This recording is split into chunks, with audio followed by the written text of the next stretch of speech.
কলা বগা দেখো তুমি তো ৰঙীন মুকুতা সাগৰৰ দৰে দুচকু নীলিম চকু হাল মেলি যদি কাষতে তোমাকে পাওঁ সুখী বুলি নিজকে ক'ব পাৰোনে মলয় আই যায় কিবালি কানে কানে মোৰ গুণগুণালে মিঠা সুৰ গুণগুণালে মিঠা সুৰ সেই সুৰতে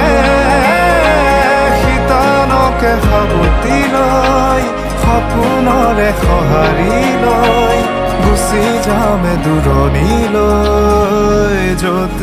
ইন্দ্ৰধনুৰ দৰে যত সুখ দুখ যাব